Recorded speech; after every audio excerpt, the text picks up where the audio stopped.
semi-charm kind of life.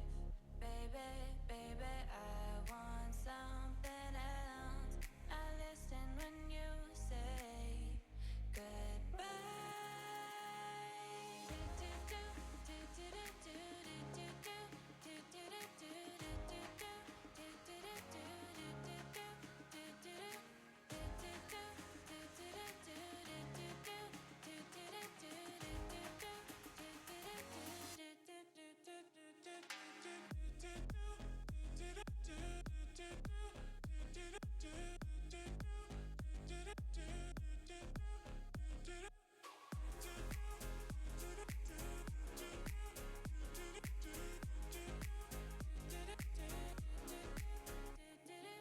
I want something else to get me through this semi-charm kind of life.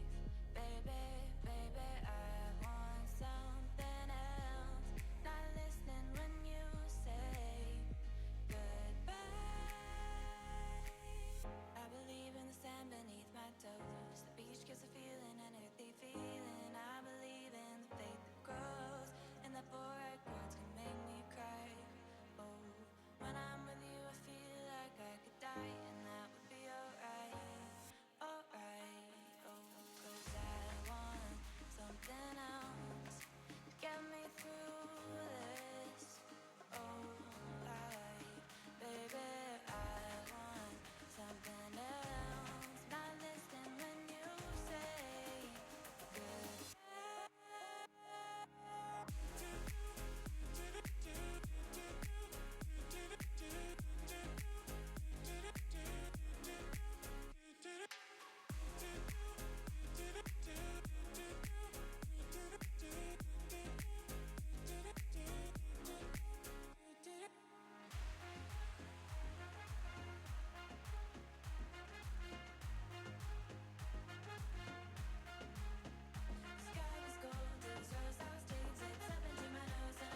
Get back there, someplace back there, in the place we used to start our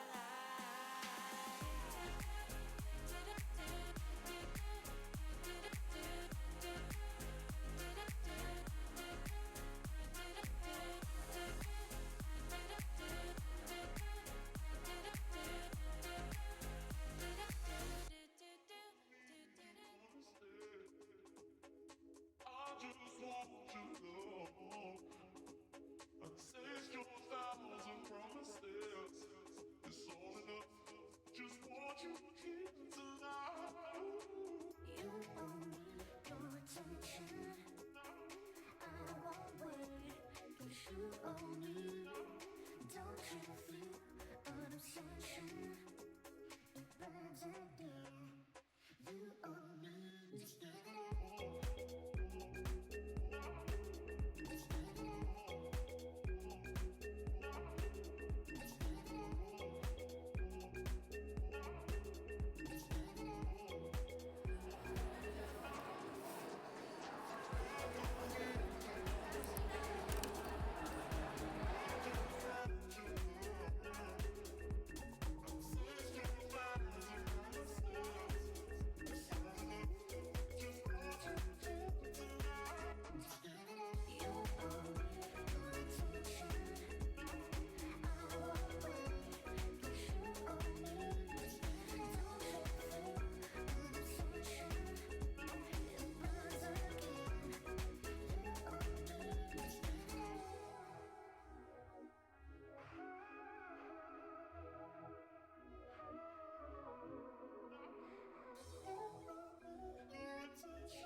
Welcome to Little Warriors and the Be Brave Ranch.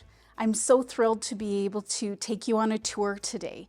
This place is so special for so many reasons. It's safe to be able to come here to start your healing journey.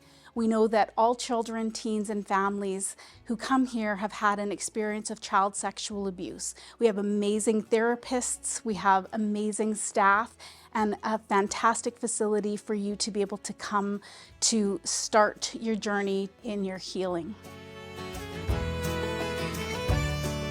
This is our blanket room. We have blankets that literally come from all across Canada.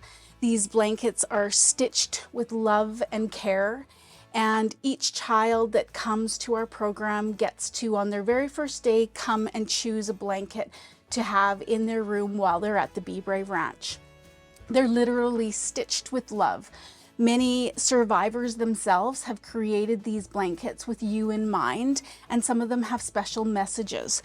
Also, when you get to come and choose a blanket, we also have letters from previous graduates, and these letters are from those that have completed the program successfully. Welcome to our music room. At Little Warriors, we believe in having different modalities of therapy. We know that every child, every teen, and every family is so different. And so because of that, we want to make sure that we offer different ways to express and communicate yourself on your therapeutic healing journey. We have a music therapist who works individually as well as with your cohort to be able to create different musical ways to express yourself, but also to expand your ideas about how to look at lyrics and how to express yourself in that way. Sometimes at graduations, some of our graduates will work on a musical piece to share with everybody when their healing journey is finished. This is our Snoozlin room.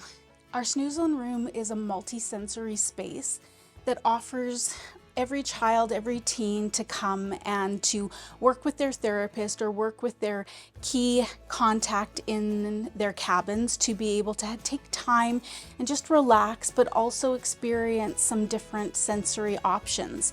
We know that sometimes it can be hard and stressful when you're working really hard on yourself, and so the Snoozlin room offers a getaway from that to be able to kind of explore different ways visually and auditorily as well as physically to be able to feel safe and to experience some new ways of understanding yourself.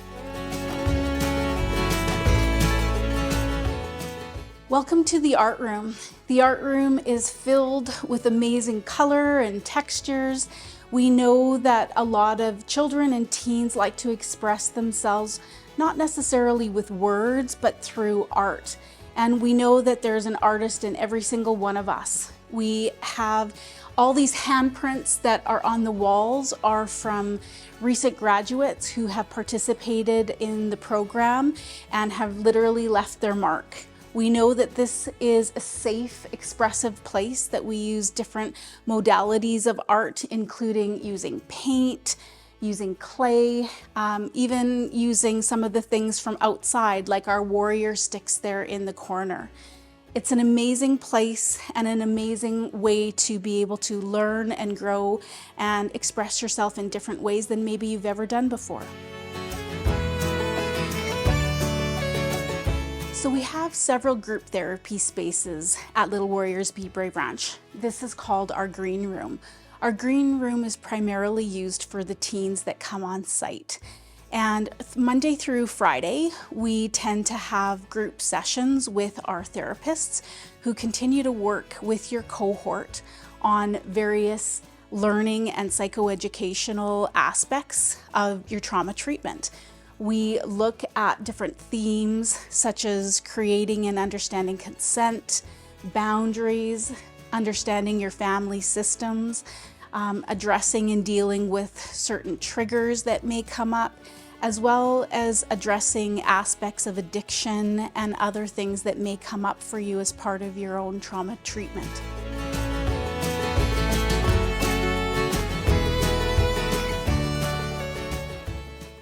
This is our purple room. Our purple group room is primarily used in our children's program for kids who are age 8 to 12 years old. We have so much that goes on here, and it's a really special place. In group therapy, which we do almost every day, we talk about different aspects of feelings. We work with each other to be able to understand how to emotionally regulate, and we're able to express ourselves through talking, through use of movies, through our sand tray, as well as learning different social skills through our Superflex program. Rugby joins in group therapy because he just loves receiving snuggles, and if you're having a particularly difficult time in group therapy, he seems to know, and he likes to be able to sit close and really help you ground yourself and calm yourself when you're dealing with difficult stuff. This is our family lounge. Our family lounge offers some space for you when you're here doing some neurobiofeedback, but also it offers a space for in-between group therapy and art therapy and time when your family comes to spend with you. We have lots of opportunities for you to hang out with friends in this safe, awesome space. This is our Indigenous room. In our Indigenous room, we know that bringing in traditional parts of healing for some children and families is really important. So we have this space that has been purposely created for any Indigenous children, teens, or families to do things like smudging.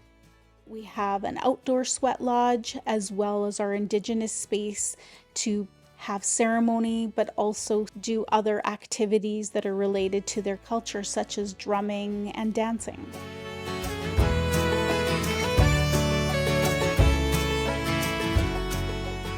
Welcome to our dining hall. Our dining hall is a special place for so many reasons. Every day we come together within our cohorts and be able to share meals together. Our chef is amazing, prepares some really fun meals, but also takes care of everyone's dietary needs. When we're not using this for dining, it also transforms into our graduation space, and each cohort gets to pick the theme for their graduation. So sometimes it's about summer graduation, sometimes we do midnight sonata, really whatever our groups want to do. Additionally, we have psychotherapy that happens on site a few times a month, and this is a time when staff and children and teens can dress up in different themes, and we get to try out different ways of being and to imagine what it would be like to have a topsy-turvy day or a Mad Hatter's day, and this space gets transformed. It's really a magical place. We have this incredible movie room, and we use it both for having fun nights and movie nights together in the evenings or on weekends. Oftentimes we encourage children and teens to get their PJs on and grab the fluffy blanket and take it into the movie room so that we can have a great movie time together. We also use the movie room as a therapeutic mindful movie time. Each time that children or teens come together for this type of interaction in the movie room, we have specific movies that are curated, and children and teens watch movies and then have some mindful discussions about some of the elements in the movie that might apply to their lives or to others' lives and create insight into what we are also doing in therapy.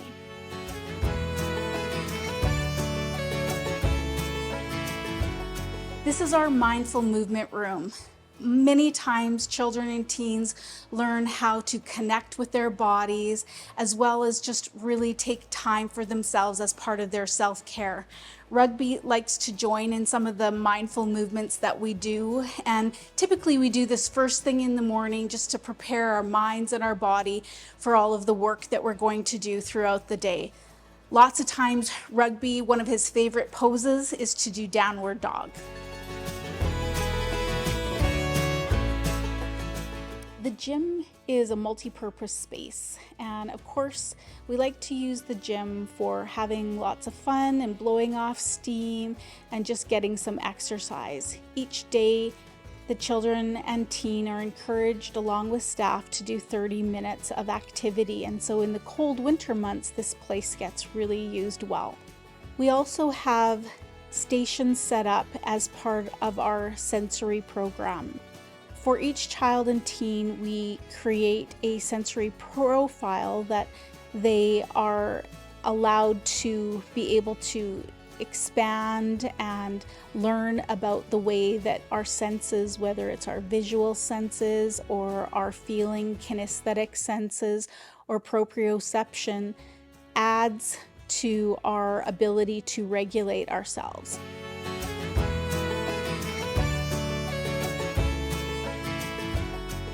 This is our playroom, and our playroom is not a therapy space, just a fun space for children and teens to come and hang out and play with Lego or Barbies or puppets or Transformers.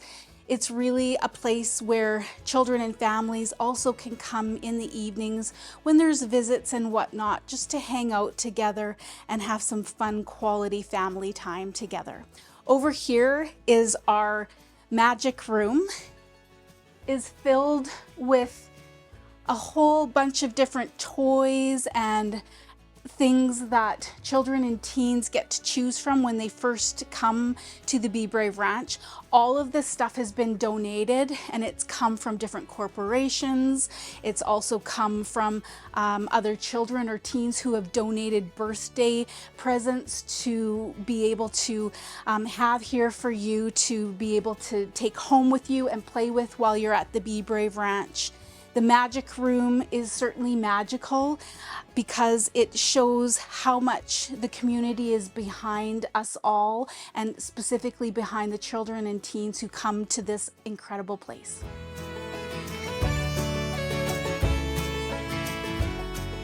At the Be Brave Ranch, we have 4 cabins on site. 2 primarily are for teens and 2 for children's groups. Each of the cabins are designated for teens to come together and spend some quality time together after a hard day of therapy. Each cabin has rooms attached, and each room is designated for one individual. So each child or teen that comes on site gets their own room.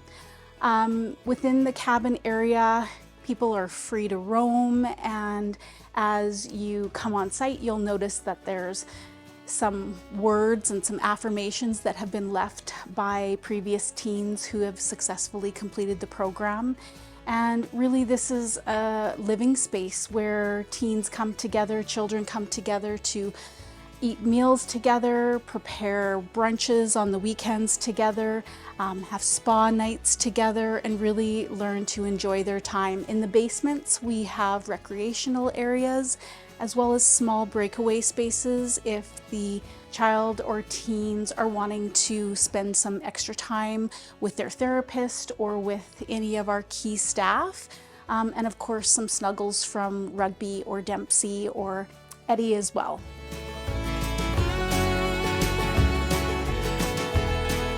Thank you for taking time to explore the Be Brave Ranch, and if you are a parent or child or teen who is applying to our program, we can't wait to meet you. And if you're a donor or anyone who's interested in coming to see us in person, please just check out more on our website. Thanks for your support.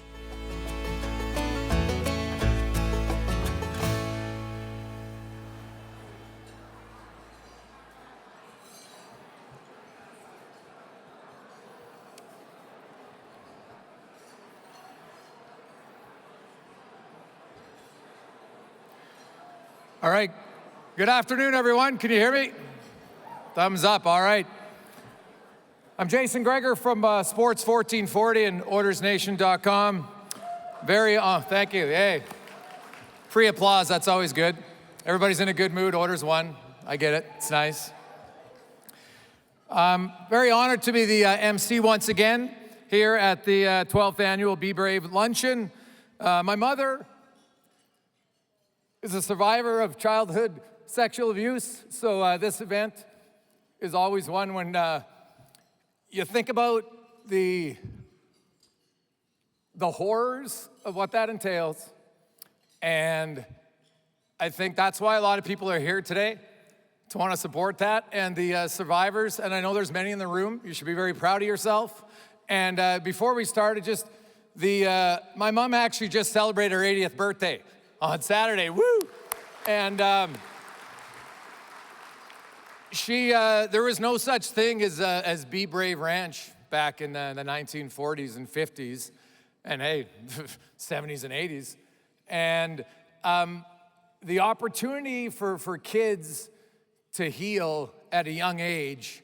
My mom had depression, and really through a lot of therapy and dream analysis was able to kind of, discover what had happened and deal with it. And you know what? She's 80 years of age. She's written books. She's got her doctorate. She's got her master's. And she's a great example of what you are here today, to be proud and be brave. And so I'm actually in a really good mood. I'm just a crier. It's embarrassing. But so this is a real special event for me to come. I'm honored to be here every year. And so a big shout out to everybody. The Be Brave branch, I don't think, unless you've had the opportunity to experience it, you probably don't know what a difference you're actually gonna make. And we're obviously here today to create some awareness and raise some money to help out. So we'll do that a little bit later on. But before we start, I just want a huge round of applause for all the volunteers and all the people at the Be Brave Ranch. What they do is changing kids' lives.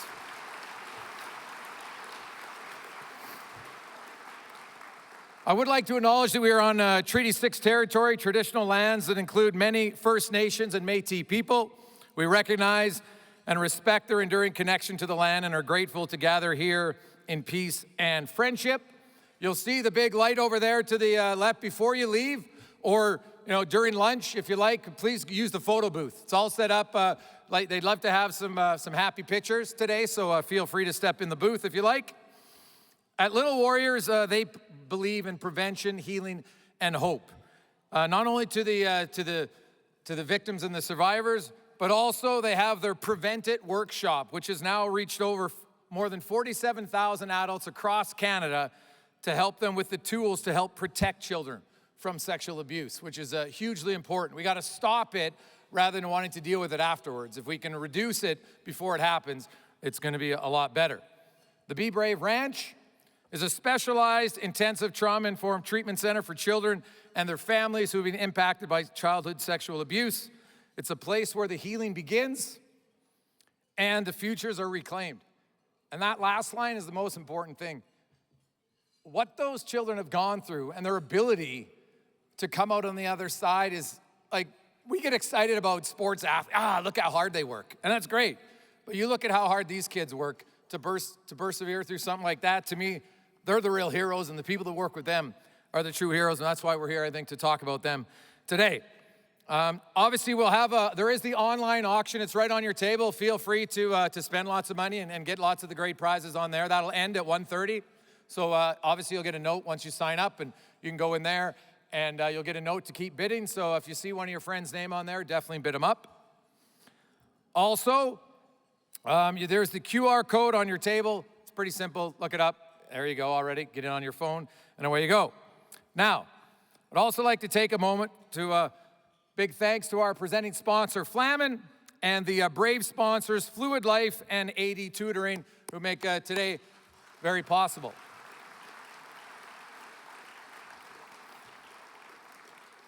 There are many organizations that they can support and many of you can support, so we thank you for taking your time and your money to support here today. We really appreciate it. Now, please join me in welcoming a dear friend of Little Warriors, Donna Saskew, affectionately known as Grandma Dawn, to help set intentions and express gratitude as we move into the afternoon. Donna?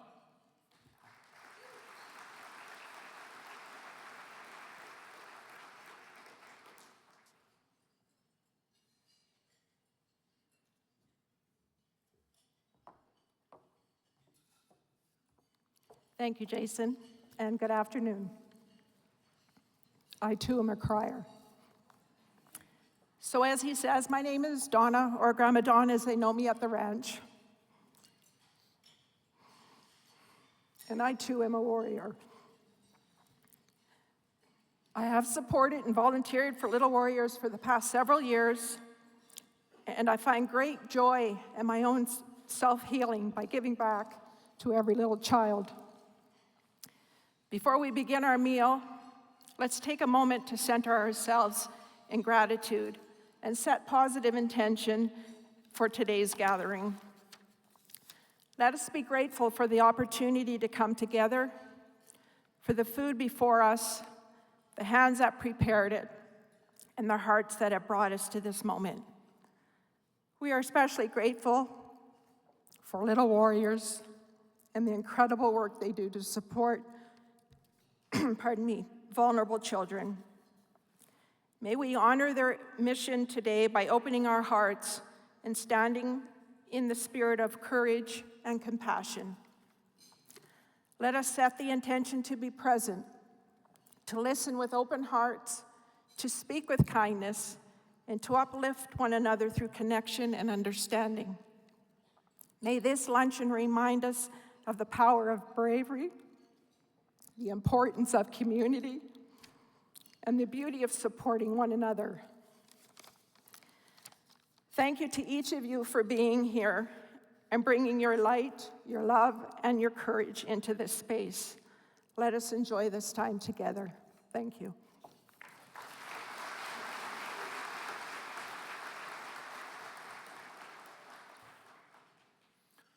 So as the afternoon goes along, they'll serve you, and we'll have lunch coming out right away. So feel free to eat, and we kind of have the speeches going on, some of them while you're eating. So please be respectful and enjoy your food, but also listen to some of the powerful stories that you're going to hear this afternoon. Also, a big thank you to the staff here at the Edmonton Convention Center who's going to serve us lunch today, and it's going to be great, so thank you very much. And now lunch will be served, so be prepared, it'll come around. Stall Peterbilt is our centerpiece sponsor. I thank them for their support. Also, a big thank you to our volunteer support, Trixie Rowan of Raymond James, who has supported Little Warriors in this event in so many meaningful ways over the years. Thank you very much.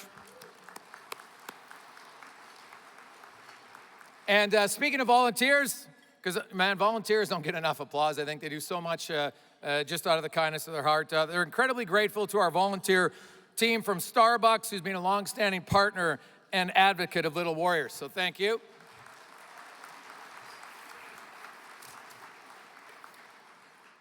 Now we are honored to welcome Minister Cyril Turton, Alberta's Minister of Children and Family Services. Minister Turton is a strong advocate for child and youth well-being, and I'd like to welcome to the stage to say a few words.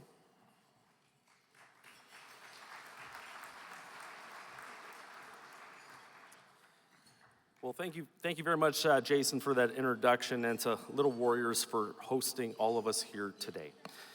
Your efforts to help children and youth recover from sexual abuse does not go unnoticed, and the work you do to provide awareness, prevention, and treatment for child sexual abuse is invaluable.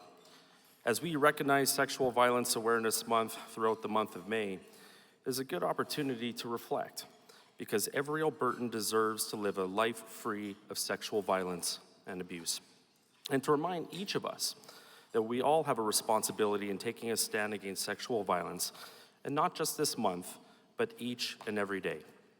You know, last summer I was thankful for the opportunity to visit the Be Brave Ranch in May of 2024, where we announced $5 million to ensure children can get access to the supports and services they need on their recovery and healing journey. And this includes access to services. I think let's give a round of applause.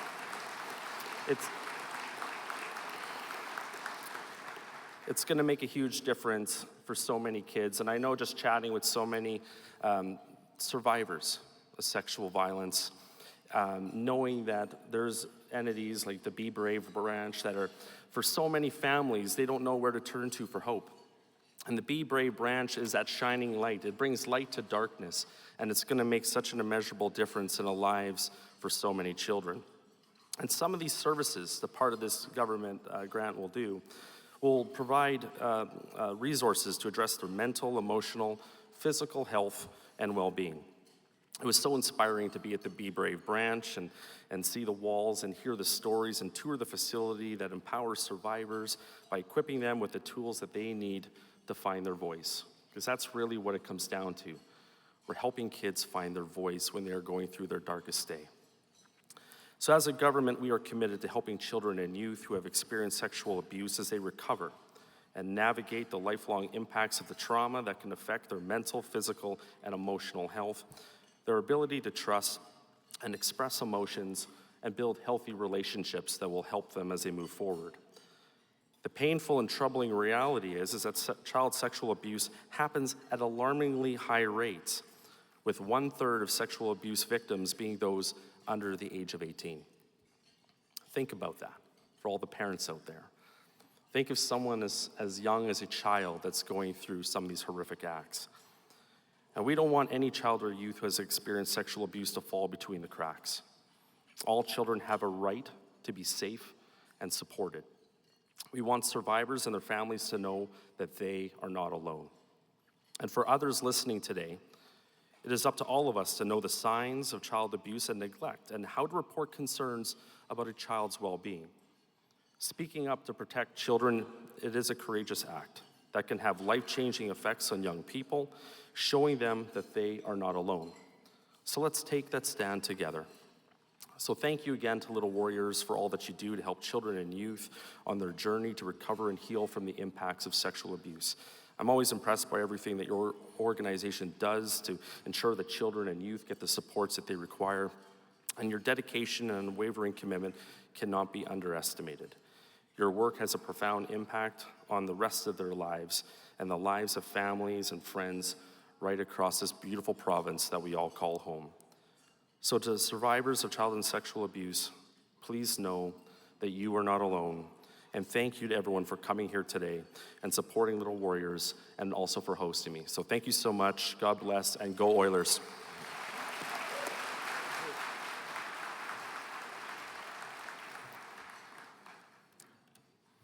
Thank you, Cyril. Now I'd like to introduce the new CEO of Little Warriors, Dr. Wanda Polzen-Holman. She, of course, has more than 20 years of clinical leadership experience and has been instrumental in shaping the programs at the Be Brave Ranch. Her deep commitment to trauma-informed care and to the children and families we serve makes her an incredible leader for the next chapter for Little Warriors. Dr. Wanda Polzen-Holman, welcome to the stage.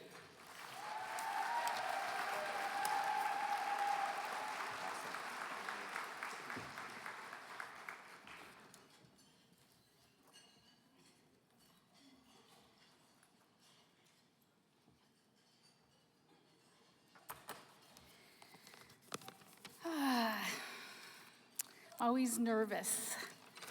That's okay.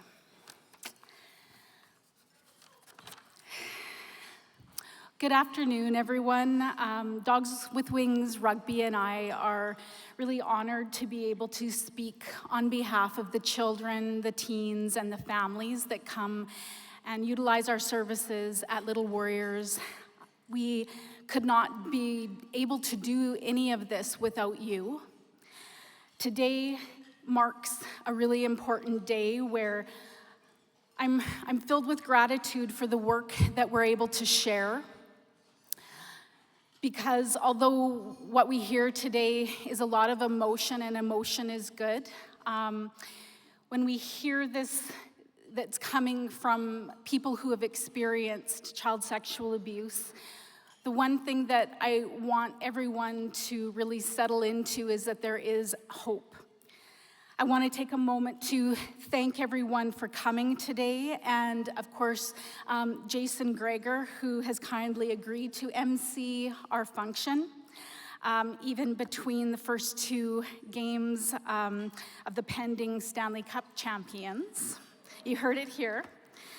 In all seriousness, though, Jason holds a special place in our hearts for lots of reasons, but Jason was also, along with his family, were involved with rugby when he was in his puppy raising to really prepare him for a place like Little Warriors. And rugby is our facility dog, and we have a second facility dog, Eddie, and they are remarkable in the work that they do with our children and families.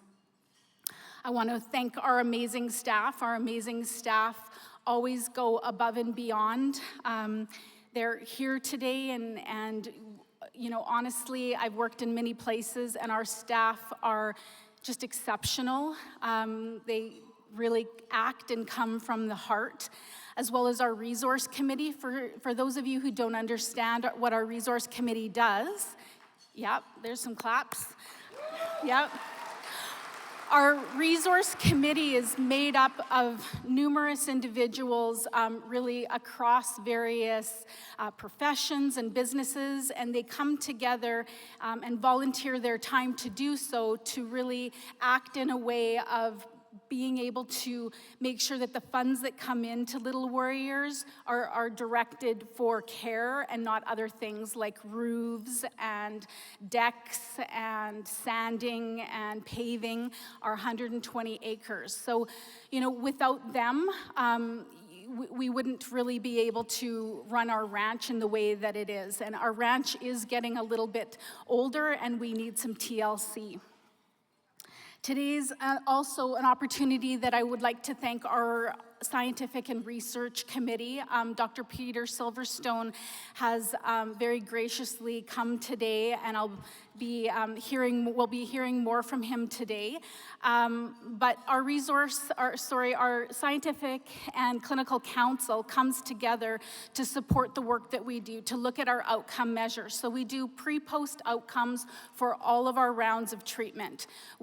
Although we know and believe that we do really good work, what's important to us is that we're proving it, and we're proving that through ensuring that we're using measures that measure things like depression, anxiety, post-traumatic stress, family functioning, and we'll be talking a little bit more about that in a few minutes.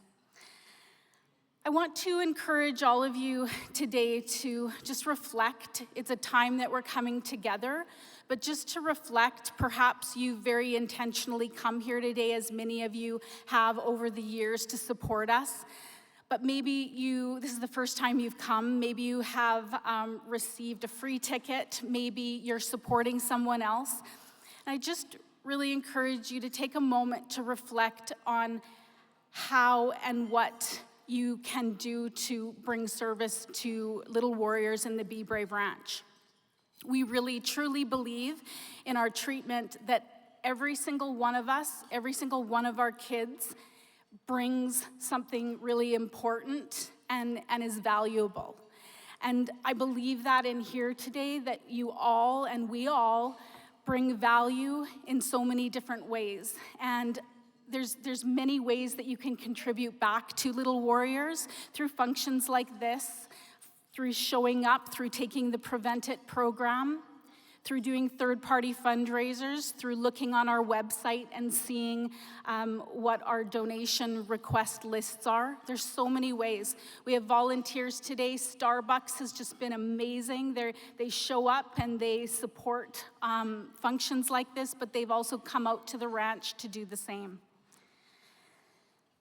So I know that many of you out there today have contributed in so many ways, and I thank you for that, and thank you all for coming. I want to acknowledge that there's children and teens and families at the Be Brave Ranch right now, and we talk about how when they come on their very first day, they receive a handmade blanket. And we talk about the fact that although they see us as staff, that there's literally hundreds and thousands of people who come to make the Be Brave Ranch work. And so I just really want to thank you all. It's really meaningful that you've all shown up today to stand up for kids that can't do that themselves. In a few minutes, I'm going to be sharing a little slideshow from the Be Brave Ranch. And in that slideshow is a speech that was prepared from one of our recent graduates. She talks about her experience, and she talks about there being sort of this lightness, and anyone who comes to the Be Brave Ranch, any of our staff, any of our kids, if you've come for a tour, you know that there's this sense of a light. There's this sense of hope when you step onto the property of our facility. The kids feel it, the families feel it, we all feel it. And I really do believe that we feel that because that's really that light, that value inside of us. And when our kids finish and graduate, they very often are feeling that light, feeling the value that they can give back and contribute in very different ways. As a quick overview of our services, over the last 5 to 6 years, we've actually tripled, maybe even quadrupled in size. We started as a children's treatment program for 8 to 12-year-olds, and shortly after that, we opened up an adolescent facility. And then just after COVID, we opened up a family program for intensive family intergenerational trauma. We have 3 online Be Brave Bridge programs for families and for people in the community. And we continue to partner in different ways. Our Prevent It workshop, as you've heard, serves about 4,000 people across Canada each year to prevent child sexual abuse. It's free, and we have volunteers that are trained to do Train the Trainer, as well as there's an online version. What's amazing about this is that we are about to launch a French version as well as a Spanish version. So we just continue to fill those needs and gaps. This year marks a really important time that I feel that we are, as an organization, able to contribute in different ways. We recently have testified at the National Citizens Inquiry, and we were also asked to put forth recommendations for the Child and Family Enhancement Act, as well as we were able to be represented in the House of Commons giving recommendations on coercive control and working with children, teens, and families with trauma. That's pretty amazing for our little organization.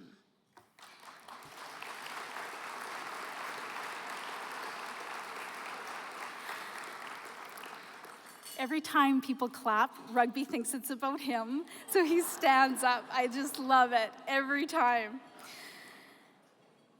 It may be shocking to you to understand why we even need to exist, but we continue to grow, and the evidence is clear and contributing to some very concerning data and statistics.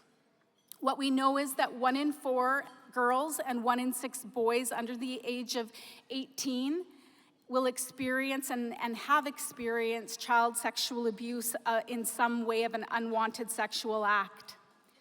95% of those who experience child sexual abuse, their offender is someone who is well known to them. This may be concerning to you, as it should be. It's not stranger danger, it's someone who actually should be in a position of securing their safety rather than compromising it. Summary research is that showing that there's an average age of about 52 before someone will actually disclose their own child sexual abuse, which means that the statistics that we're seeing don't even touch what the numbers are. There's been an 815% increase in Canada of child sexual abuse luring, and a 78% increase in making and distributing child sexual abuse material in the last 5 years since the pandemic. There's also a 72% increase in the last 5 years in sextortion of children and teens online. What does this mean for the referrals that we see at Little Warriors? And I do want to share this with you. I know this is difficult content, but if it's difficult for us to hear it, imagine how difficult it is to experience it. This is a sensitive content warning for those of you who may need or want some time. We've seen children as young as 8 years old come to us with sexually transmitted infections. 8 years old. Some of you, many of you, are parents of young children. It's unfathomable. We've treated children, we've treated a 12-year-old young woman who became pregnant as a result of her father who was living with her.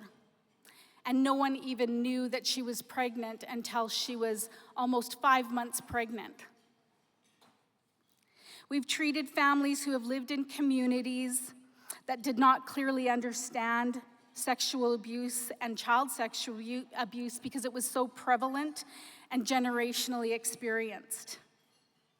We've treated children who have come from cults and who have been forced to partake in unimaginable acts that have also been visually recorded on the internet. We are now seeing children and youth whose images are being manipulated by artificial intelligence for child sexual abuse material. I could go on, but I won't. Our staff are often shocked with the experiences that are shared with us. What's important to know is that trauma like this rewires the brain for protection. Protection is what happens when children and teens and families come to Little Warriors. Children and families come, and they're very often in a fight, flight, freeze mode when they show up. And as a result of that, what they've experienced prior are impacts to things like their memory, their mental health, emotional regulation, ability to plan, relationships, schooling, work. Our scientific and research committee have looked at all these factors and have identified that for every $1 that is contributed here today, that there will be a profound impact and positive social return on an investment of $11, 11 times. We know that this translates into things like post-traumatic stress disorder, depression, anxiety that can last years and years and years into adult futures. But what we also know, and what I'm so excited to share, and as Dr. Peter Silverstone will be sharing, is that we know that when there's proper supports and services and proper evidence-based care that comes for children and teens, that there's a lot of hope. They change trajectories and can really do some amazing, amazing things. We've seen it. We have graduates who have proven that.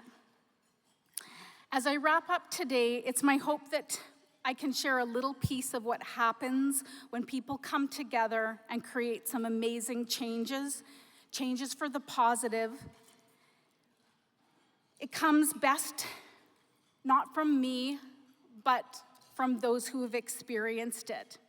And I would ask that you respectfully and mindfully watch this next little video. Some of the clips and the quotes and the audios have been slightly altered, but they come directly from children, teens, and family members with their consent, of course, to share.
just wanted to take a second to appreciate each and every one of you for everything you guys have done to help me on this journey of new self-discovery and hope. All of you here have a special place in my heart, and I'll never forget you guys for what you have done and shown me in my life to help find a new discovery in my journey. All of you have each shown me a new light in my life, that even when things get tough for me, I know that I can always look back at the time when I was here and how I was from the first round to my last final round, and just see how much I've grown from just being here and discovering new paths in my life that I couldn't quite see. But you guys have always helped me see that light in my life. And even in the darkest times, I can always reach out and find a light inside of me to help me get through. I am so grateful for being able to meet each and every one of you guys, for just being there for me and showing me the extra hope of new self-discovery and helping me throughout my time being here.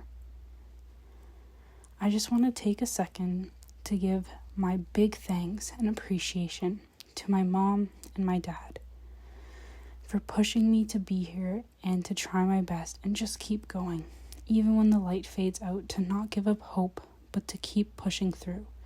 I want to take this opportunity to thank my best friends and cabin mates for taking that time to support me and just have my back. Even when things got hard for me, I knew that they were there for me, even when the light faded. To finish my appreciation and gratitude, I just want to give my thoughts and my prayers to these people who have greatly shown my time and my love at the ranch. So here's to Wanda for being my first big supporter in helping me do something big and new in my life that helped me along the way. Sandra and Danielle, I just want to tell you guys how much you both mean to me in so many ways I can't even imagine. And I just want to thank you both for helping me along my new path and helping me find new tools to help me on my way of life. I really appreciate you both for all your help in my time being here.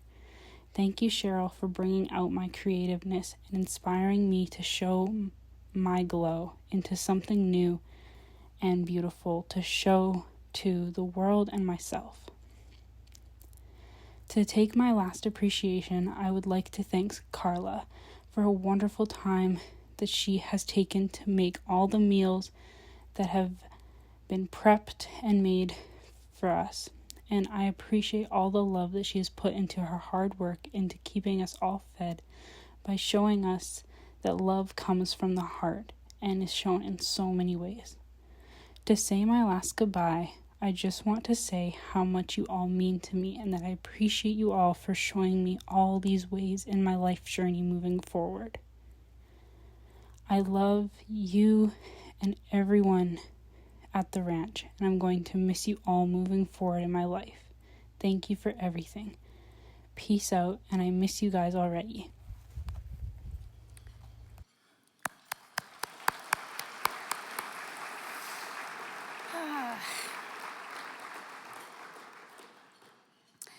And now it's my honor to introduce Miranda Jordan Smith and Martin Smith.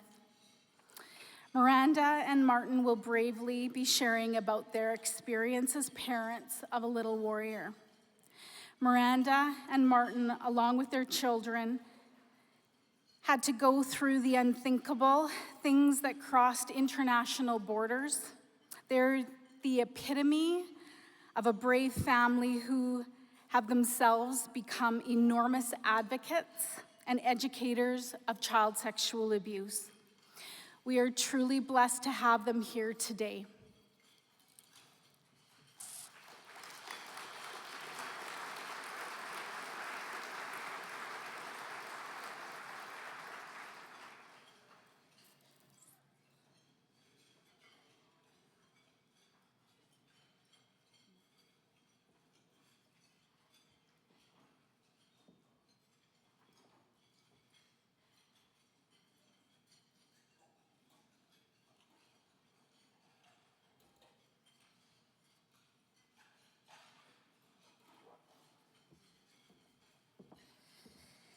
before Miranda and Martin come up, I'm going to ask Dr. Peter Silverstone to come up and just share a few things from our Research and Scientific Council. Thank you.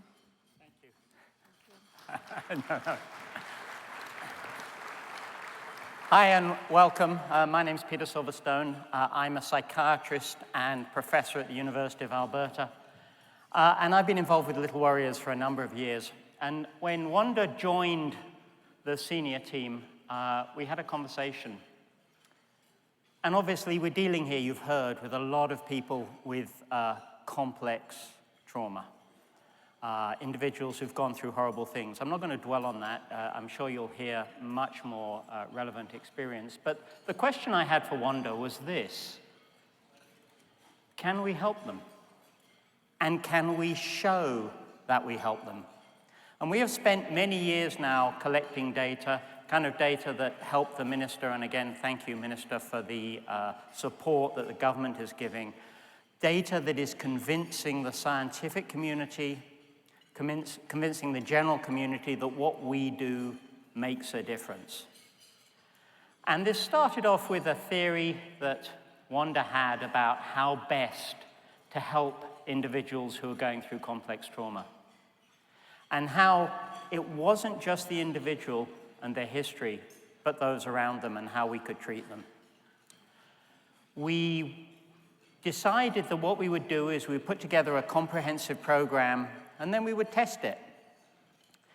And there may or may not become a slide which shows some of the data we collect, but we have had an ethos from the get-go which is very different, which is we need to show that what we do works. And we need to then continue to iterate what we do to continually improve our outcomes. And so this slide, this is just a simple illustrative slide. We collect data, as Wanda said, all the time. This is an example of one individual who had measurements of very things. This particular one is a measurement of depression. Every single item on that scale was recorded at every single visit to create what we call a heat map. And a heat map is what it says. It shows which change. Red is bad, green is good, and you see what happens. So without knowing anything else, apart from when you look at that picture, you can see that on the very left-hand column, it's all green. That's where they arrived after the treatment. Starting off on the red, and you can see as they go all the way through, it takes a number of sessions to get better. And different things change at different rates. Feeling tired, feeling bad, trouble concentrating, suicidal thoughts. If you look at the bottom line, you can see it was 331200. It took a long time for this particular individual to no longer feel suicidal. So you will hear lots of anecdotal experience, which is awesome. It does change the trajectory of people's lives. It's a phrase I strongly believe that we're able to do. But the other thing is, we are the only group anywhere in Canada, in the US, in Europe, Australia, or anywhere in the world collecting this kind of data. We are publishing our data, giving roadmaps to everybody else who wants to do this. We cannot win this fight alone, but we can lead the vision of where we're going. We can pave the road so others drive on it. And it's not something we talk about very often at Little Warriors, but it is key to our ethos, and I'm incredibly grateful for all of you supporting the work we do and the research that underlies the tremendous success you hear. So with that, and without further ado, I'm going to stop and thank you all for supporting Little Warriors.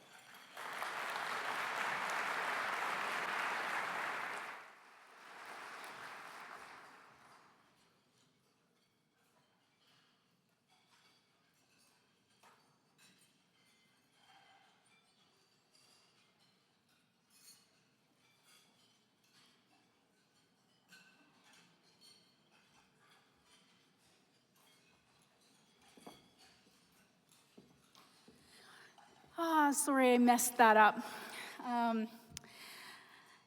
Okay, without any further ado, I would like to introduce Miranda and Martin.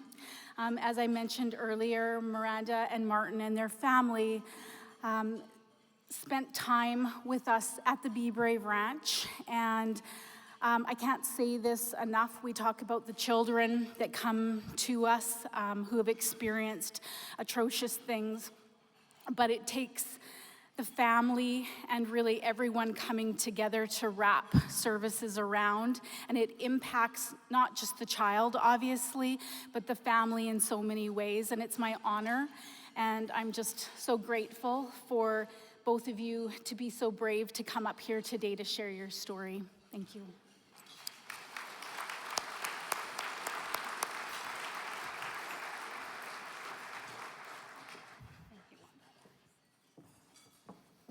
Thank you. Thank you all for being with us here today. My name is Miranda Jordan-Smith, and I'm here today with Martin Smith. We are parents of a minor victim. So we're here today telling our story for the first time in a forum like this. So please bear with us. We are not professional speakers. We will share with you how a predator's crimes have inflicted unimaginable pain on our family and our friends and changed the trajectory of our lives, but how we found hope and healing with the Be Brave Ranch and Little Warriors. But first, I'd like to provide, oh, the PowerPoint's not working. Tom? That's definitely not our kid. That's not our child. That lightens the mood a bit. Yeah. Thank you for that. Sorry, bear with us.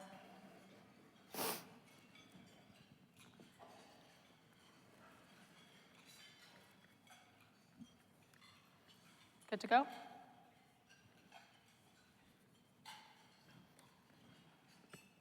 Nope, sorry team.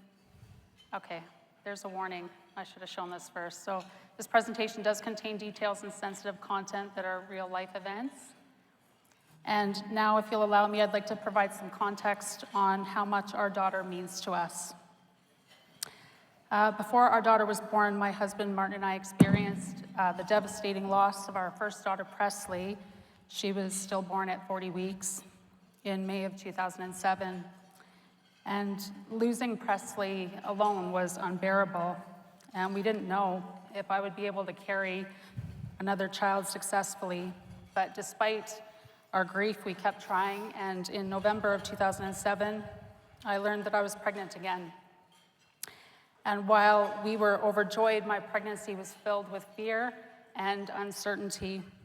I lived every day focused solely on keeping this baby safe and alive, incubating her in my belly and praying that she would survive. So in July of 2008, our baby, the minor victim, was born, healthy, beautiful, and perfect. She was the greatest gift that we could ever receive. And since her birth, I would always say to her, "Mommy made a wish, and you came true." And then when she was able to speak, I would say, "Mommy made a wish." And she would finish my sentence with, "And I came true." And even now, we still exchange these words. And we share this very deeply personal story with you to help you understand the profound love that we have for our daughter.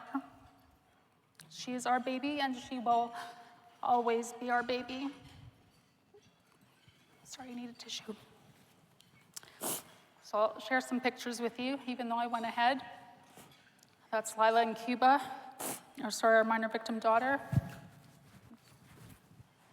That's her in England. This is her at her grandmother's house. That's her at Easter as she became a toddler. And that's her in the fall of 1 year when she was toddling around. And now I will turn it over to Martin to take some heat off of me here. So in 2022, at the age of 12, our daughter had a cell phone which we carefully monitored. It had parental controls. She did not have social media. Her screen time was limited. Her contacts required approval by me and her mom. I had access to all of her activity. Despite all these precautions, we were horrified to learn that she had been groomed online, not through her phone, but through a school-supplied device. The device had a music platform with no age restriction, a chat function, and was inadequately monitored by the tech provider. The application provided the perfect platform for a predator to prey on our child. For an entire year, our daughter was manipulated by Noah Medrano, a seasoned online predator posing as a peer. Then in June of 2022, at the age of 13, she was abducted by Medrano, a man in his 40s at the time, right outside of her school.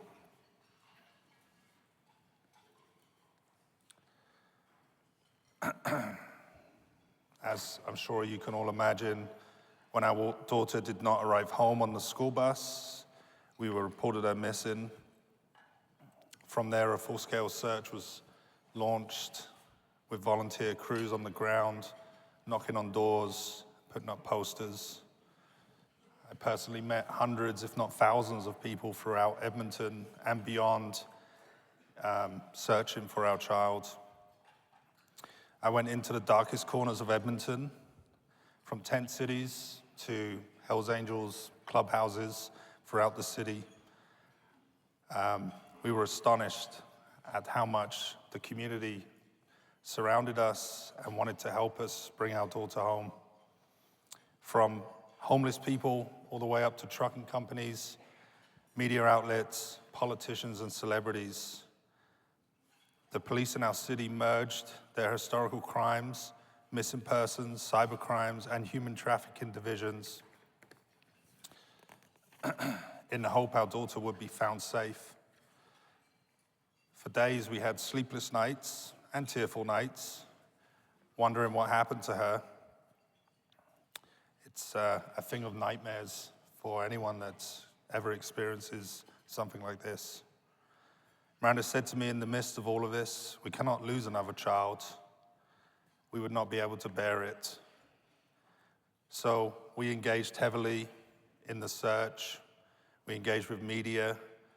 We made international news with the New York Post and the UK's Guardian paper.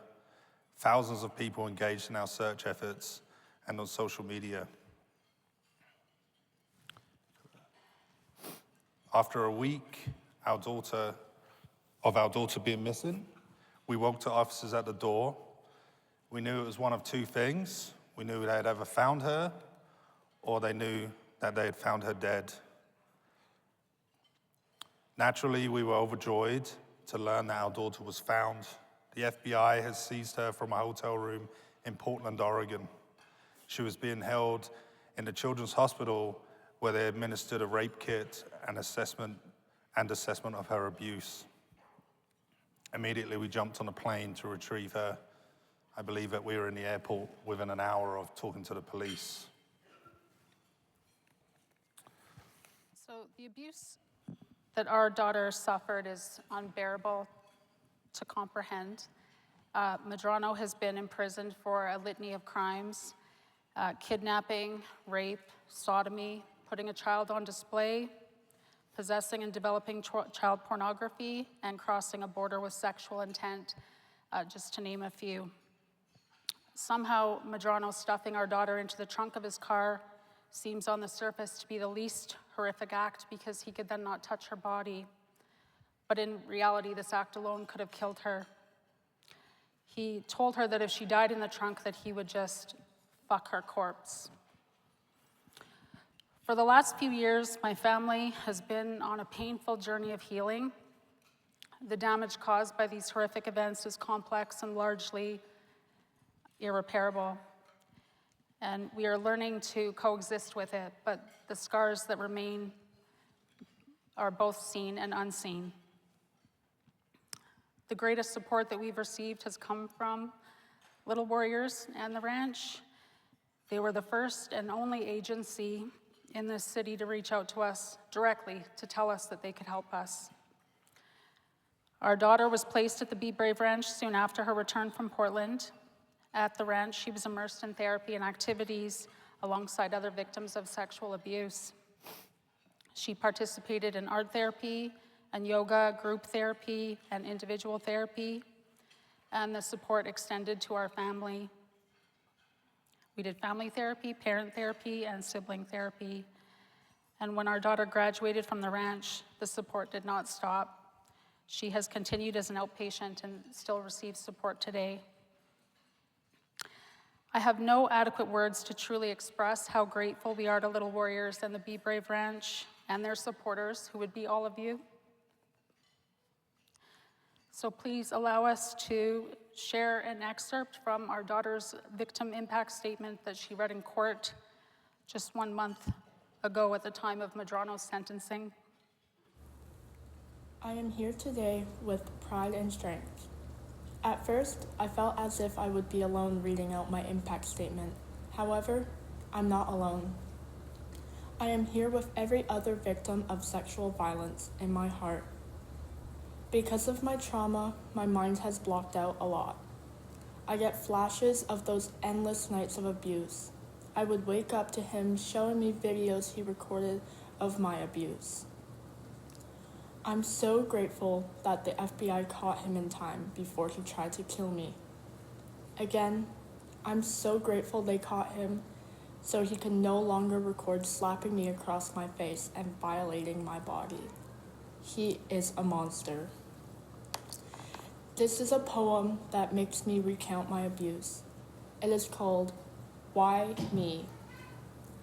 Running from my past, tripping on my pain, lying to myself about who I am, hiding my face, hiding my cuts, hiding every mark on my body that has been touched. Inhaling, feeling like I can't breathe until I start to shake. Tears rush down my face as I watch all my triggers happen again. People say, it's okay, but it's not okay. I changed, I'm different, I'm not like others. Blood, pain, hurt. Tears melted down my face and my body in pain, asking myself, why me?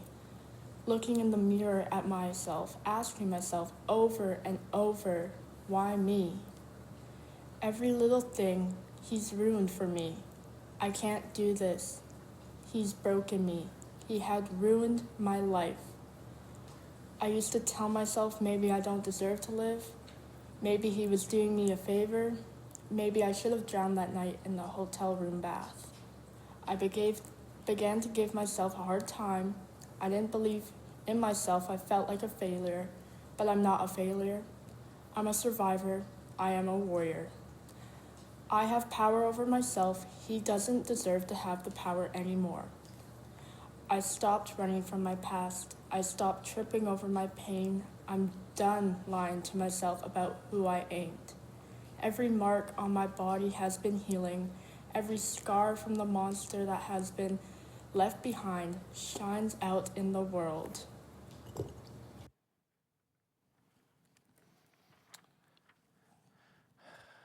As you can see, our daughter showed tremendous strength in delivering her own message in the face of her abuser.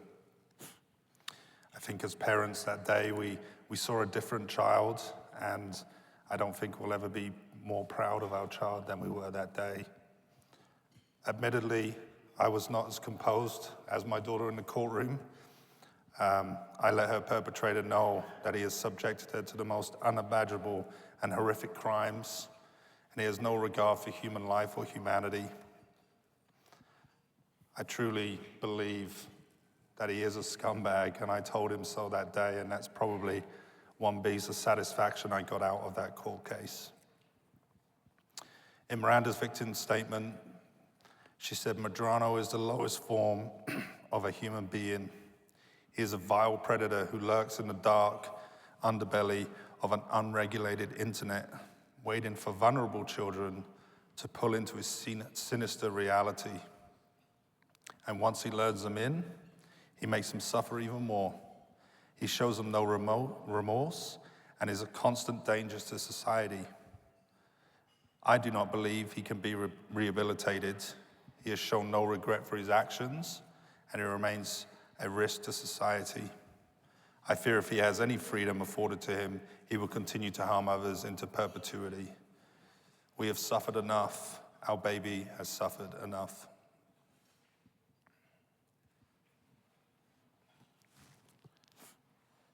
Isn't there? Okay. Noah Madrano received a sentence of 50 years in prison for his crimes against our daughter.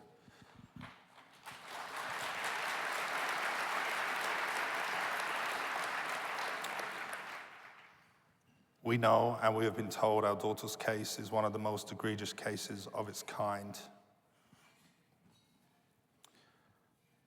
We were extremely happy with the sentence of 50 years, and there's some solace in knowing that he will never walk in society again and harm any other children.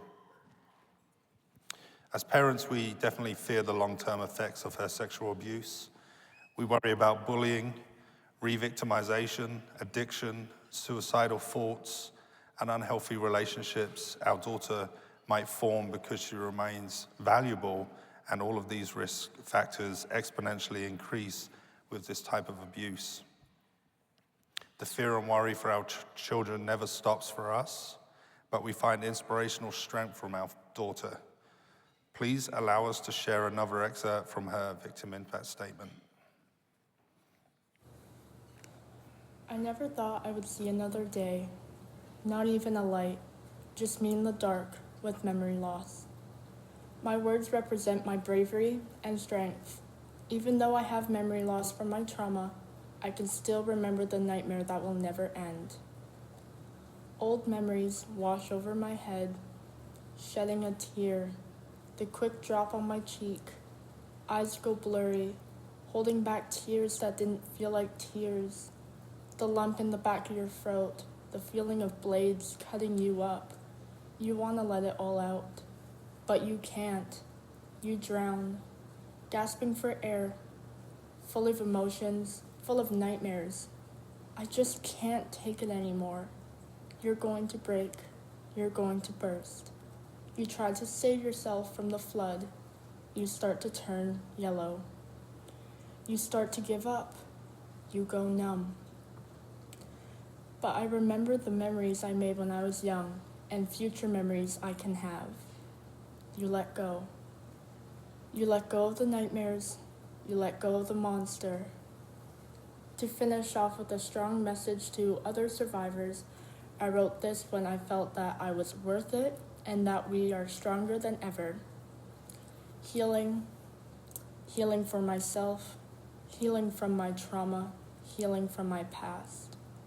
Realizing I'm not alone, knowing there's others, feeling guilt, shame, and harm, all the anger and pain I carry for all the others who had their own dark times. Above all the guilt and darkness, there's hope. Hope that we can heal. Healing doesn't mean forgetting. It means overcoming all the pain we held on our shoulders. We are strong. We are brave. We are leaders. And we are warriors.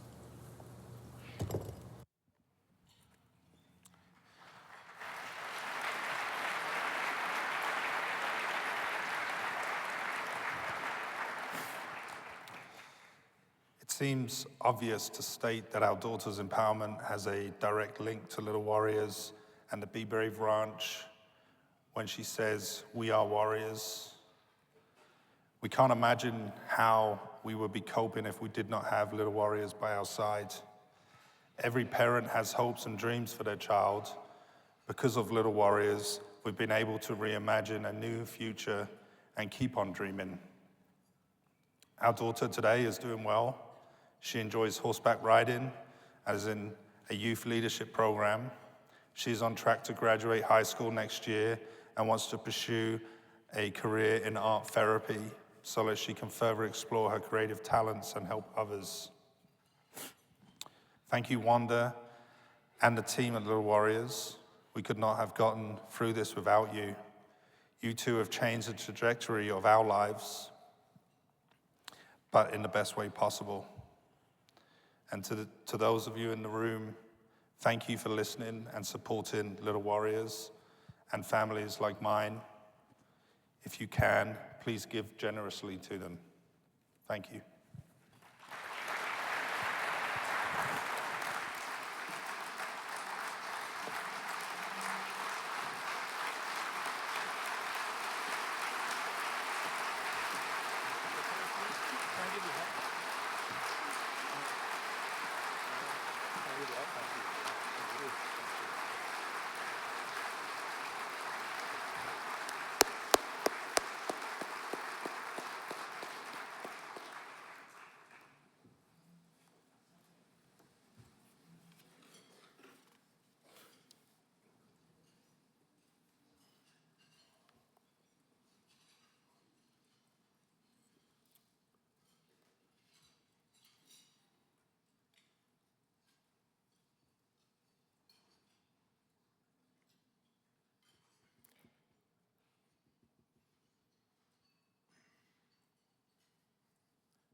I've emceed a lot of events.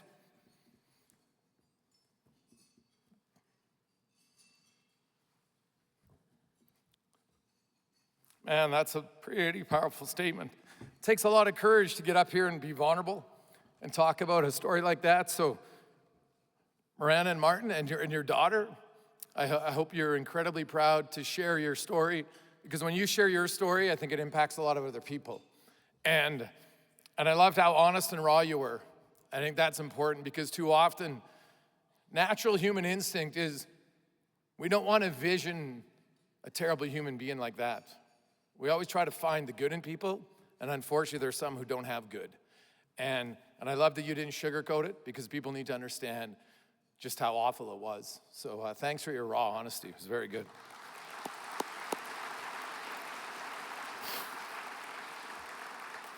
It's a great reminder of just how powerful the Be Brave Ranch can be and the impact it can have on so many.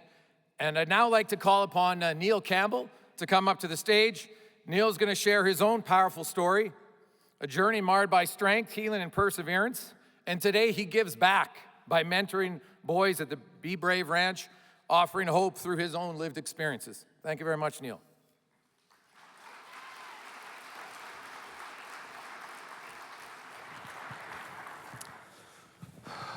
Good afternoon, everybody. Wow. They told me to picture everybody naked, but I think I'll pass today.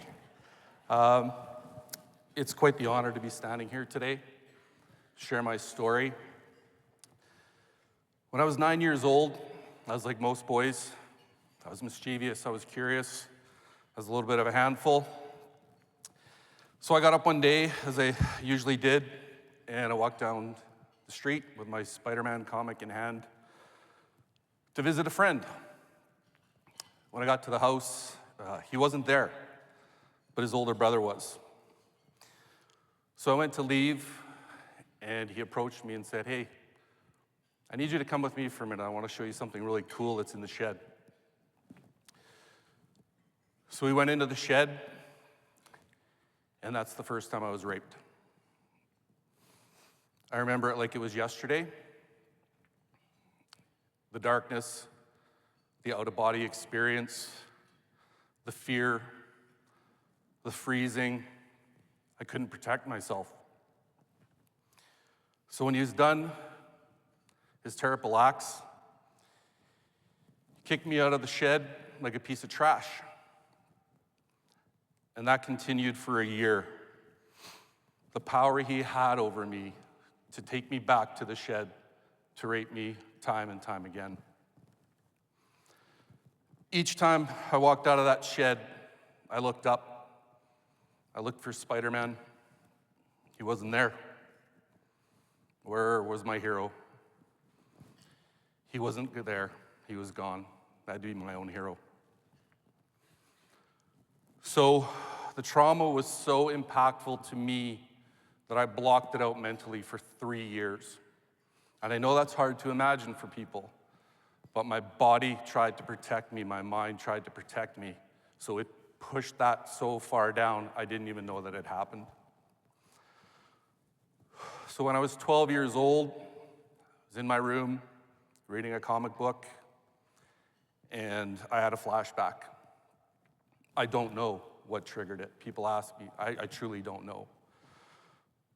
So everything came flooding back, and I asked myself, is this even real?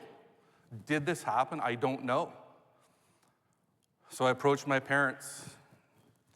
I told them what happened, and thank goodness they believed me. We called the police. They approached him. He admitted to what he had done. And you think that that would be where everything ended. But it's actually where the horror began. That was in 1982, a different world. The police recommended that we do not press charges. It would save me from bullying, being harassed, called gay, all those things in 1982 that were considered horrible. So the message I received when the police told me that is bury it, don't talk about it, you need to just walk away from all of it. That's when the drinking started, when I was 12. My dad was a salesman, so he had access to, way back then, they would give out bottles at Christmas or when they visited. So I had full access to a garage of Canadian Club Rye. And I would grab a 2-6 at the end of almost each and every day. School kept me occupied, but when I got home and it was quiet, that's when the voices came. I knew night was coming. I was terrified. I couldn't sleep. I didn't know what to do. So I drank myself to sleep almost every day. Other behaviors that affected me.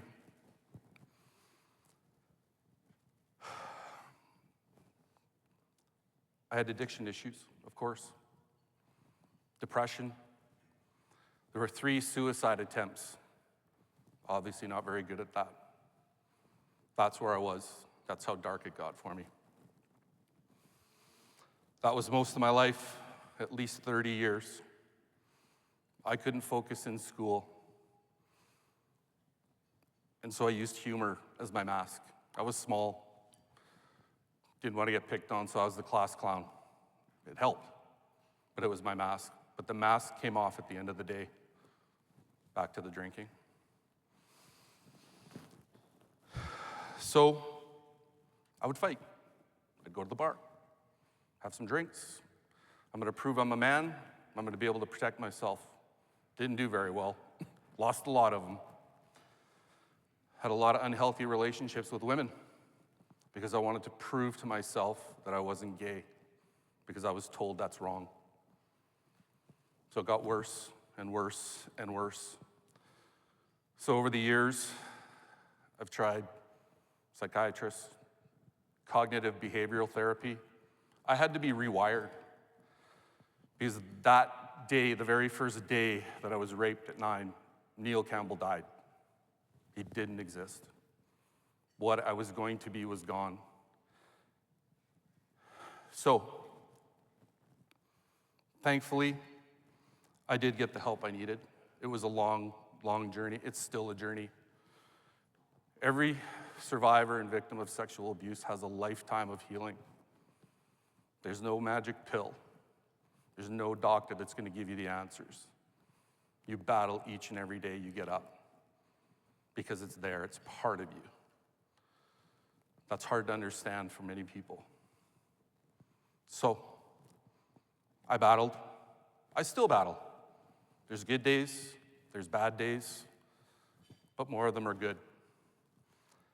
And I have to attribute that to Little Warriors Be Brave Ranch.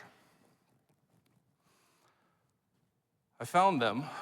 People ask me, and I can't remember how I did, but I remember my first time out there, I knew they needed donations, so I found this end table, I don't know where, and I knew they needed it, so I went out there. I didn't know what to expect. They gave me a quick tour. I hopped back in my truck, getting ready to leave. And as I'm leaving, if you haven't been there, there's cabins throughout. And just out of the corner of my eye, I saw something. And in this window, there's this little girl, maybe 8, 9 years old. And we locked eyes. And she looked at me. And she waved, just like that. And I fell apart. I wept like I haven't wept in years. I was so angry. I was so upset that this is going on. It's just more and more and more children are being sexually abused. I got outside of the gate at the ranch. I had to stop my truck, got out, tried to collect myself, and then I had a moment of thank you and gratitude. At least these children have somewhere to go. I didn't. They've started their journey of healing early. So important. So important. So, over the years, I've kind of done my own thing. Bottle drives, whatever they needed, I would help out. Carla in the kitchen, wherever she is, the slave master, had me in there at 5 o'clock in the morning one time helping with the graduation ceremony. I haven't been back since for that. That was a lot of work. So, just kidding, Carla, it was fun. I washed a lot of dishes that day. So, over the years, as I said, I helped out, and I got a phone call. And they said, hey, Neil, we want to try something different. I'm always game. What are we doing? They asked, would you like to come out and spend some time with some of the boys at the ranch that are receiving treatment? Sure. I don't back down from a challenge. Let's go. So I got out there, walked into the first cabin, met the boys, and there's one particular boy. And I asked him his name, and he said Louise. He's a real smartass. I loved him instantly. Reminded me of someone. So, over the next few months, I continued to go back and spend time with the boys, but I felt the connection with this young gentleman. So him and I are sitting there playing cards one day, and I thought I'd take a chance because I saw me and him, and I wanted to try and be what I needed back then. I think it was Uno. That's the game, right? Uno. So we're playing Uno. And I said to him, you know, you can ask me anything you want. And he's always joking, right? Always joking, always got a wisecrack. I said, you can ask me anything you want. He said, about what? I said, about my abuse. There's no words for that moment. His mask dropped. It was gone. The humor, the jokes, everything stopped. He looked me dead in the eye and he said, how did you make it through? And I just looked back at him and I said, buddy, I just started talking. That's what Little Warriors does.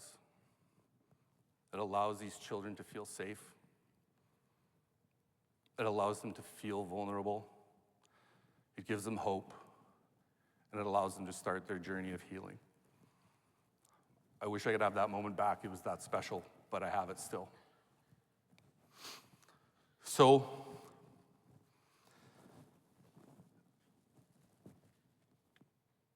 I'm going to go back to Spider-Man.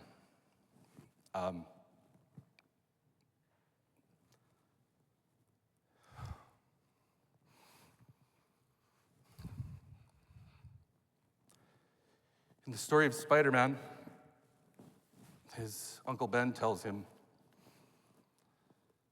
with great power comes great responsibility. And I stand in this room and I can't believe I'm here. I feel it's our responsibility to help these children. But what I know in my heart is each and every person in here has the great power to do that. So I'm here to ask for you to do that today. Use your great power. Please help these children. They deserve it, and we can make it happen for them. Thank you so much for allowing me to share my story today.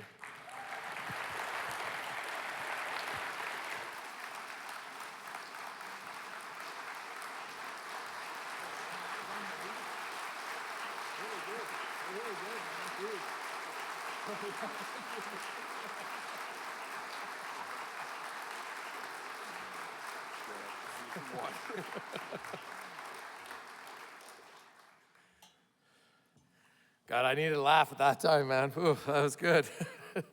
Not the story, what we talked about on stage. Just want to clarify that in case. Again, wow. I want to talk about some unbelievable public speakers, and Peter being able to share that story is phenomenal. And I think it's important because at times, you know, I think Peter's a great example of a lot of times when you think of sexual abuse, and let's use a story that's in the news right now today. You have the World Junior story, and you've got 5 boys on trial and 1 girl, and when they get on the stand and people read the stories, it's easy to picture that the girl went there and wanted to have sex with 1 guy. That's easy to picture because you're like, well, most of us have probably done it.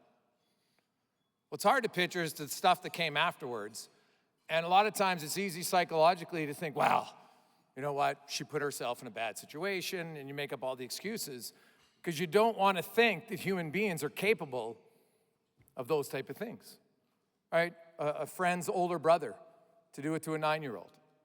And all the other stories, unfortunately, and Wanda and all the staff have to listen to. Honestly, I couldn't do it. I think the strength to have to listen to those stories and those kids and encourage them is powerful stuff. So that's why we're here today. And right now, the whole point of today is to help young boys like Peter, Martin Miranda's daughter, and others. Ultimately, we want to get to the point where there's less people that we have to help, but for now, we have to help those. And a lot of them need their help so they can go through life and find success. It sounds like Peter's, what he had to deal with and what he's doing now is amazing. I look at my mom, and my name's Neil. Did I say Peter? Jesus. There you go. Neil. Peter, that's awesome. Thanks, buddy. Yeah, Neil. Your story was so good, I forgot your name. That's awesome. So you should be the public speaker, and I'll go sit in the ditch somewhere. Whew. Nice. Anyhow, what's your name again? No, I'm kidding. Yeah, Neil. So how about this? So I like to raise money, although I'm not a big believer in asking people for money if I'm not going to do it myself. So we have I like to do it. You look in the room, and everybody knows the odds. Sadly, it's terrible statistics. 1 in 4 girls, 1 in 6. So I do the math. I was like, hey, 1 in 10 is not bad. So there's 500 people in the room. We want to get at least, and don't stand up yet, we're looking for 50 people who want to donate $500. So, but I came here today, I wanted to do it for my mom, who just turned 80. She's doing very well, but she's still even, her trauma happened when she was very little. And you have to go through your whole life like that. And as Neil said, you know what, it never completely goes away. So I do it for my mom, but also Neil's story kind of triggered a story that I knew a friend of mine. She was 13. She was a babysitter at people down the street, 4 houses from hers. And she was babysitting. They come home, whatever time it was. I don't know what happened and how this story would unfold, but wife goes to bed, thinks she'd been drinking, and the husband anally raped her. And she had no one to tell. That was in the late 80s. Happened when she was 13. She never told anyone. We were friends. And this was before I knew what had happened to my mom. And I was always good at asking questions. And I'd seen that she was just making some odd decisions in her life when she was 20. And one day we talked, and I just asked her if something ever happened to her in her life. And she told me that story. And the first time she told me that story, it was very graphic. She remembered what happened. And she had a really close relationship with her mom, but she could never get herself to the point that she could tell her mom what happened. She actually went back, babysat twice more, but finally she couldn't do it.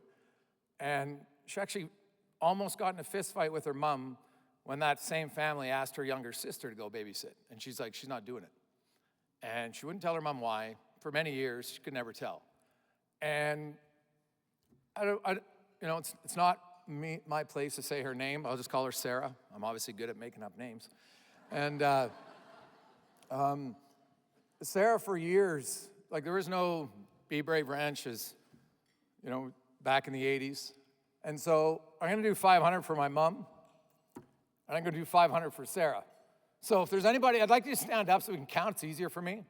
So if anybody wants to do, anybody want to match $1,000 or two for 500, feel free to stand up right now. If not, we'll go one at a time. We need to get 50 people at $500. I'd like you to stand up. We got a few over there for 1,000. All right, wow, that's lots. 1, 2, 3, 4, 5, 6, 7, 8, 9, 10, 11, 12, 13, 14, 15, 16, 17, 18, 19, 20. Look around the room. Keep counting, applause in the lane. Everybody in the yellow, if you can stand up and you can go to those tables where they have someone standing. Doing the quick math, 2, 3, 4, 5, 6, 7, 8, 9, 10, 11, 12, 13, 14, 15, 16, 18, 19, 20, 21, 22, 23, 24. That whole table, 34. 5 through 6 through 7 through 8 through 9, 40, 41, 42, 43, 44, 45, 46, 47, 48, 49, 50, 52. That was very quick. Now I know some of you are gonna do 2, so that's gonna pad it up. I just want everybody to look, and it's okay. I don't do the standing to try to guilt people into standing. I wanna make that abundantly clear. Everybody's in a different situation at time. It's more so to see, when you see everybody standing, you can see what happens when people wanna get together. And the people sitting doesn't mean they don't wanna help. It's just so you can see what happens and the power in numbers and how quickly people are willing to help. And I think Edmontonians and the surrounding area, you can sit down now, thank you, is one of the most giving places. And I'm telling you, it's not the same, right? Now, we kind of have a little 50-50 addiction, better than any other place. There's no doubt about that. But I've done a lot of these in other cities, even Calgary, no offense, in Toronto, and it's not the same. I don't know where it really comes from, but it's something that's embedded in the Edmonton and surrounding area community. And when people ask, there's a lot of people that are willing to help. And so I thank you all for standing. Be sure you can do your donation on the table. The people in the yellow will come down to those tables and explain to you how you can do it. Please honor it. We really appreciate it. That was fantastic. It was very quicker than I thought. I'd now like to have one more person join me on stage. We're going to welcome Angie DiBenedetto from A&D Tutoring, our Brave sponsor, who will present this year's Be Brave Award. Angie, welcome to the stage.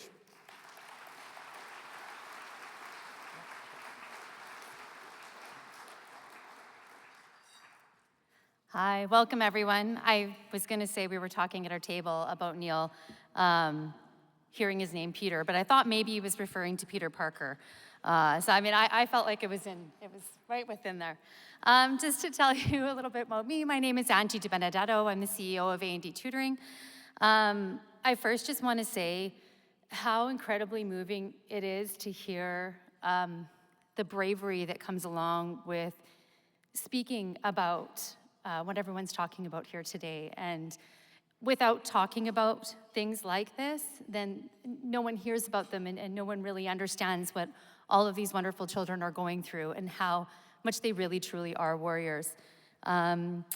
We are incredibly proud to be sponsoring the Be Brave Luncheon both here and in Calgary. We actually became kind of knowledgeable about Little Warriors through our business.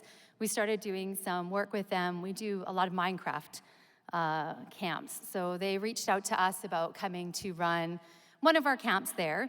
My husband and I actually initially went. We weren't too sure what to expect. And when we were there, I didn't let him know where we were going or really what we were doing, just that we were working with kids in Minecraft. It was really apparent to him. I don't know how much you know about Minecraft, but you can build worlds. You can literally build your own house. So one of the items that we did was we actually had all of the children that were there that day build their own home within this Minecraft world, just locally, right, without connections to anyone else but the people in that room. It was incredible to us just how hard it was for some of them to build that place and allow others within their home. So what we saw, even over that couple of hours that we were there, was watching children actually allowing other children to enter their space where they felt safe. And I feel that really sums up what Little Warriors does as we became more and more going there to help and to do what we could. It was just honestly the most impactful afternoon of our lives. And I know as my husband goes there with other staff, it continues to be so. The ability to do anything we can to help was something that has moved us. Basically, for us, that sums up our experience with Little Warriors. Anything you can do to help them help these children is phenomenal. So I'm very honored to present the Be Brave Award. I believe there's 2. That's what I was told. Okay. So it was to Miranda and Martin, and as well to Neil. So if I can, I thought Shannon was coming on. Yeah, exactly, she's coming on. You do? All right.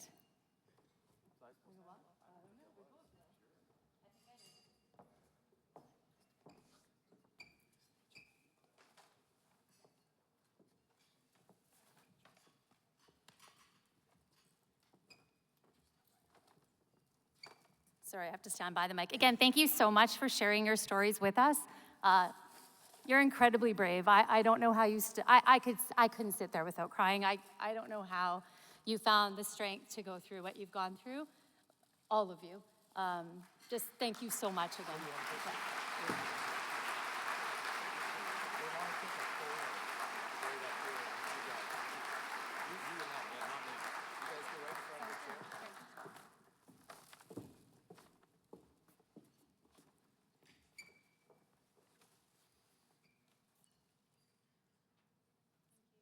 Awesome.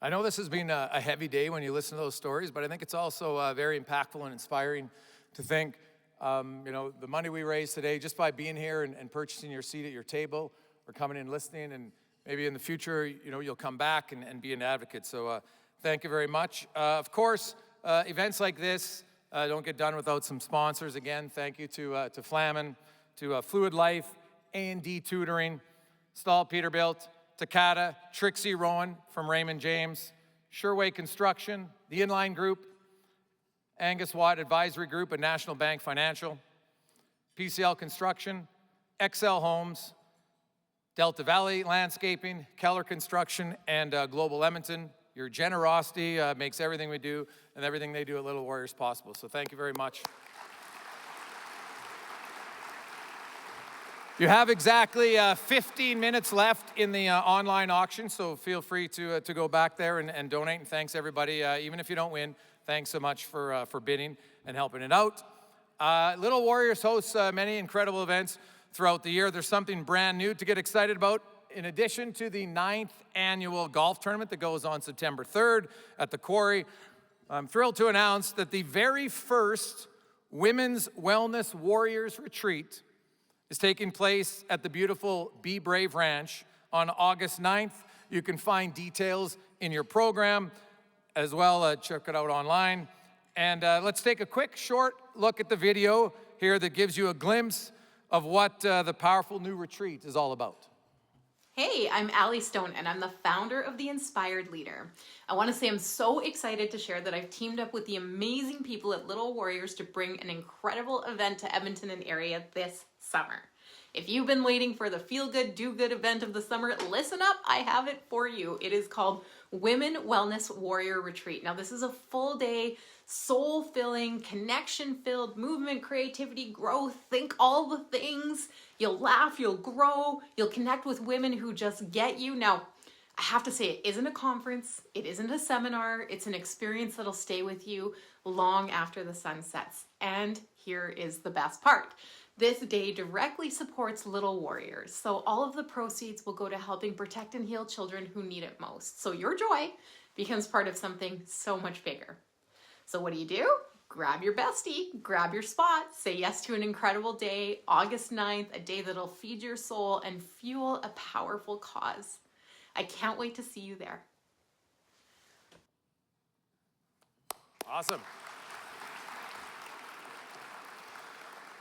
Thank you very much, everyone. It's been my honor to MC this event. Before we leave, I just want to say thank you again and enjoy a special performance right here from the students at the Suzuki Charter School, a school that, like us, believes in the power of music, creativity, and healing. Thank you very much for being here, supporting the Little Warriors, and enjoy the performance.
One quick note. On your table, you have the donation cards. Each table, there's a winner. You're gonna have a dot on your donation card. Look in it, it comes in the envelope that came on your table. And whoever wins it with the dot, you can take the centerpiece with the flowers and the little rubber boot, okay? So look at the dot, and whoever has it at your table, you get it.